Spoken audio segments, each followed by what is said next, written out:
এই ভিডিওতে আমরা দেখব কিভাবে এসএসসি এইচএসসির রেজাল্ট দেখা যায় মোবাইল দিয়ে। সো প্রথমে আমরা ক্রোম ব্রাউজার ওপেন করব। দুইটা ওয়েবসাইটের মাধ্যমে আমরা রেজাল্ট কিভাবে দেখা যায় সেটা দেখব। প্রথমে সার্চ করব google.com।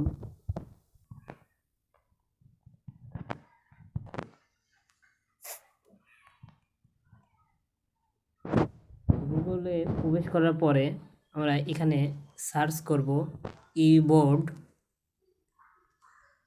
রেজাল্ট।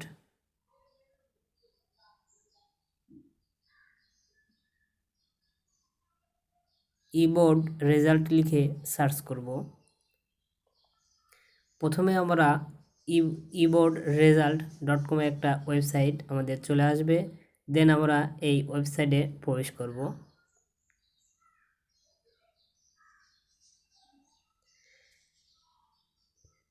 দেন এক্সামিনেশন, এখানে থেকে আমরা এক্সামিনেশনটা চুজ করব। সো এখান থেকে এসএসসি রেজাল্ট দেখতে চাইলে এসএসসি সিলেক্ট করবেন, জেএসসির রেজাল্ট দেখতে চাইলে জেএসসি সিলেক্ট করতে পারবেন। এবং আমি এইচএসসি রেজাল্টটা দেখব, সো আমি এইচএসসি সিলেক্ট করব। দেন এখান থেকে ইয়ারটা সিলেক্ট করব। দেন এখান থেকে বোর্ডটা সিলেক্ট করব।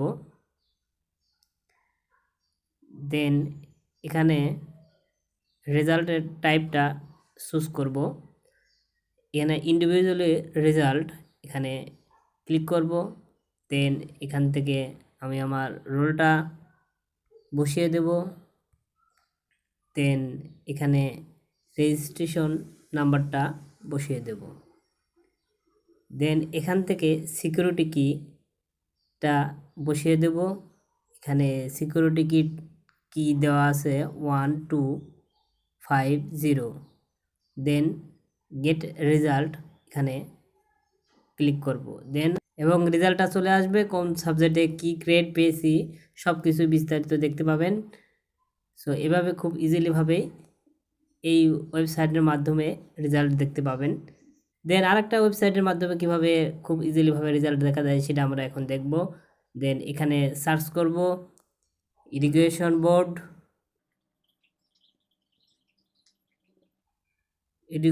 বোর্ড রেজাল্ট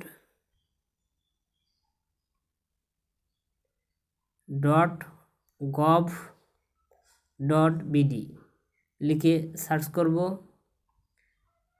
দেন আমরা সরাসরি আমরা রেজাল্ট দেখার অপশনটা দেখতে পাবো। এখান থেকে এক্সামিনেশন সিলেক্ট করবেন। ওয়েবসাইটের প্রবলেমের কারণে শুধু এইচএসসিটা দেখাচ্ছে। সো এখানে সব ধরনের অপশনই আসবে। দেন এখান থেকে ইয়ারটাও সিলেক্ট করতে পারবেন। ইয়ারটাও এখানে শো করছে না ওয়েবসাইটের প্রবলেমের কারণে। দেন এখান থেকে বোর্ডটা সিলেক্ট করব, রাজশাহী বোর্ড। দেন এখান থেকে রোল নাম্বারটা বসিয়ে দেব।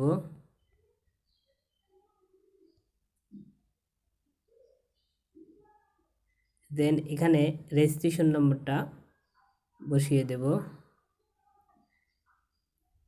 দেন এখানে 7+7 এটা যোগ করে দিতে হবে। 7+7 যোগ করলে 14 হবে। দেন এখানে সাবমিট করতে হবে।